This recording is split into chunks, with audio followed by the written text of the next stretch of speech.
Bonjour à tous, alors aujourd'hui je vous propose un petit exercice sur les racines carrées.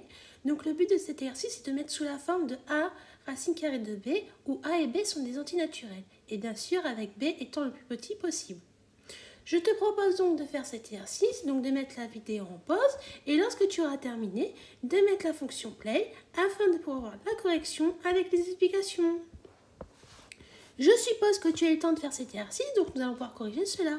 Donc déjà, avant de commencer, je vais te faire un petit rappel. Comme tu sais, si tu as racine carrée de A fois B, ça te donne racine carrée de A fois racine carrée de B. Donc là, le but de cet exercice, c'est de transformer toutes ces racines carrées sous cette forme-là. Donc par exemple, racine carrée de 50, tu peux aussi dire que c'est égal à racine carrée de 2 fois 25. Et si on applique cette formule, ça va nous donner racine carrée de 2 fois racine carrée de 25. Or, on sait quoi? On sait que racine carrée de 2, ça reste racine carrée de 2. Et racine carrée de 25, ça nous donne 5. Donc, je vais te mettre ça en couleur. Racine carrée de 25, c'est 5. Donc, bien sûr, ça nous fait 5 racines carrées de 2. Pareil pour racine carrée de 8. Ça nous fait racine carrée de 4 fois 2. Donc ça, on peut l'écrire sous la forme de racine carrée de 4 fois racine carrée de 2. Et ça nous donne quoi? Racine carrée de 4, tu sais que ça fait 2. Donc 2 fois racine carrée de 2. Donc là, je vais te mettre ça aussi en couleur. Voilà. Ensuite, racine carrée de 32. Racine carrée de 32, on peut dire que c'est égal à racine carrée de 16 fois 2.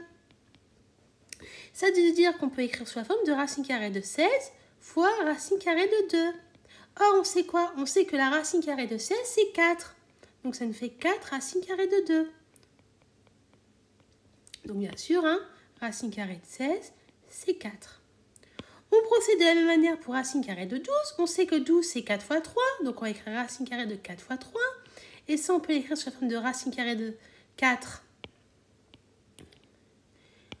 fois racine carrée de 3.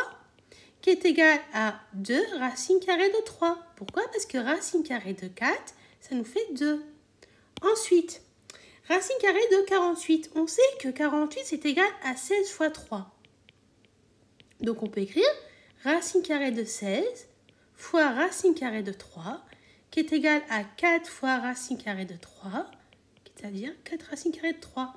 Donc, racine carrée de 16, on sait que c'est 4. D'accord? Ensuite, on a racine carrée de 27.